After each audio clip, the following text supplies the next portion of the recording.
نبی کریم علیہ السلام نے لوگوں کا اس طرح تزکیہ کیا کہ ان کے اندر بات ڈال دی کہ اگر غلطی ہو جائے تو پھر غلطی کی معافی کی کوشش کرنی، پھر معافی کی کوشش کرنی۔ لوگوں کے سامنے حضور نے یہ بات اس طرح کھولی کہ بخاری میں قبیلہ غامدیہ کی ایک عورت کا ذکر ہے اور کنز العمال میں تفصیل سے موجود ہے۔ وہ خاتون خود آئی، کوئی پکڑ کے نہیں لایا، خود آئی، گرفتار نہیں کیا، لوگوں نے منوایا نہیں، پولیس نے پکڑ کے منوایا نہیں، غلطی ہو گئی لیکن مسلمان تھی نا، تو بار بار اندر سے طبیعت بے چین ہوتی ہے کہ کیوں غلطی ہو گئی۔ آ کے عرض کی حضور میں بھول گئی تھی، غلطی کر بیٹھی ہوں۔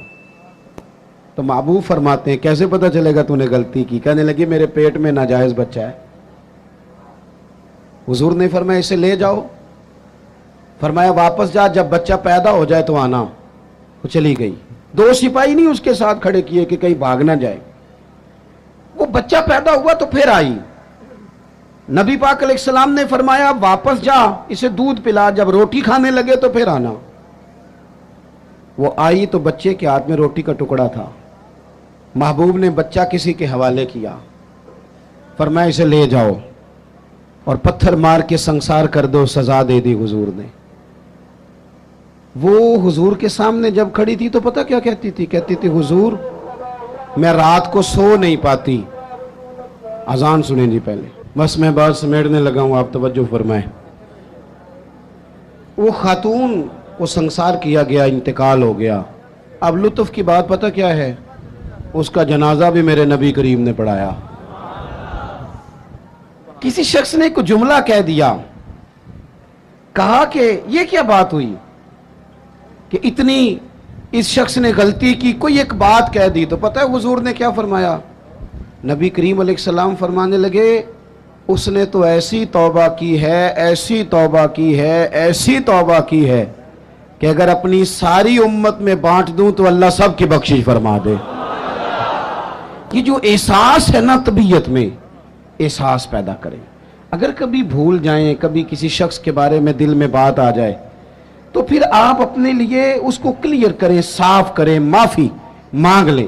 تیسری بات، ایک تو بے لوث رہیں، کسی کی خدمت کی کوشش کریں، ایک اپنے آپ کو قانون کے سپرد کریں، اپنی غلطیوں کی معافیاں لیں۔ اور تیسری اور آخری بات جو آج کے اس بڑے اجتماع میں آپ کو پیغام دینا ہے، اس کو آپ نے اچھی طرح سمجھنا ہے، اپنی زندگی میں دیانتدار ہو جائیں۔ نبی پاک صلی اللہ تعالی علیہ وسلم نے ڈوبے ہوئے سورج کو موڑا ہے، حضور نے چاند کے 2 ٹکڑے کیے ہیں، ہاں نہ تو کرے نا۔ درختوں نے حضور کو سجدہ کیا ہے، پتھروں نے کلمہ پڑھا ہے۔ میرے محبوب کو رب نے بڑے معجزات دیے، معراج عطا کیا ہے۔ لیکن مسلمانوں سنو، تمہارے اور میرے محبوب کا سب سے پہلا تعارف یہ ہے کہ وہ صادق اور امین ہے۔ سب سے پہلے لوگوں نے جس نام سے جانا وہ صادق اور امین ہے۔ یا رسول اللہ مومن بزدل ہوتا ہے؟ فرمایا ہو جاتا ہے کبھی۔ مومن کنجوس ہوتا ہے؟ کبھی ہو جاتا ہے۔ یا رسول اللہ مومن جھوٹا ہوتا ہے؟ میرے رسول نے فرمایا نہیں، میرا مومن جھوٹ نہیں بولا کرتا۔ دیانتدار ہو جائیں، امانت دار ہو جائیں، آپ خوددار ہو جائیں، چھوڑیں آپ۔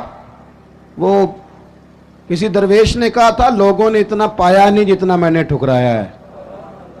تھوڑا ٹھکرانا بھی سیکھیں، تھوڑی خودداری بھی پیدا کریں۔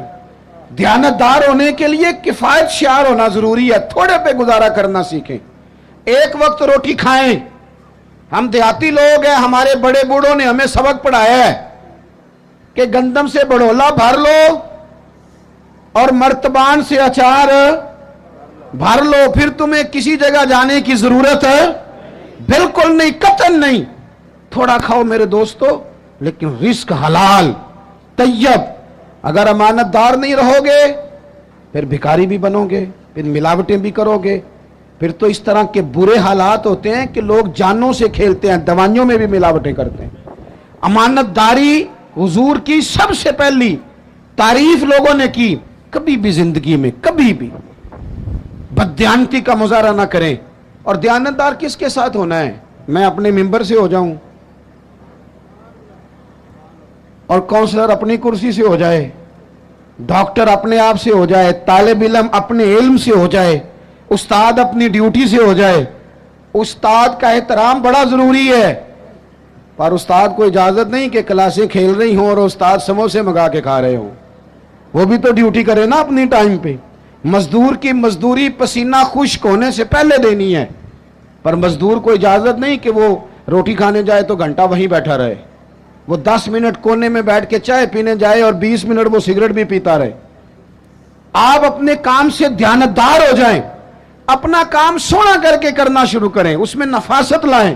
مجھے بتائیں، اگر کپڑا بنانے والا صحیح بنائے، باقی ہے کہ کام نہ دیکھے اپنا دیکھے، بنانے والا صحیح بنائے اور سینے والا وہ صرف بیٹے بیٹھ جاؤ، او پتر بیٹھ جاؤ نیچے بیٹھو، سینے والا صحیح سیے، بنانے والا صحیح بنائے تو ساری دنیا کو صحیح کپڑے ملنے لگ جائیں گے نا۔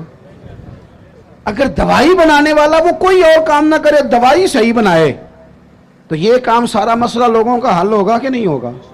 ہم نہ دوسروں کے کاموں پہ نظر رکھتے ہیں، فلانا ٹھیک نہیں چل رہا، اسے چھوڑیں، آپ ٹھیک چل رہے ہیں، چھوڑیں اسے، آپ ٹھیک ہیں، آپ صحیح چل رہے ہیں، آپ کے معاملات بہتر ہیں۔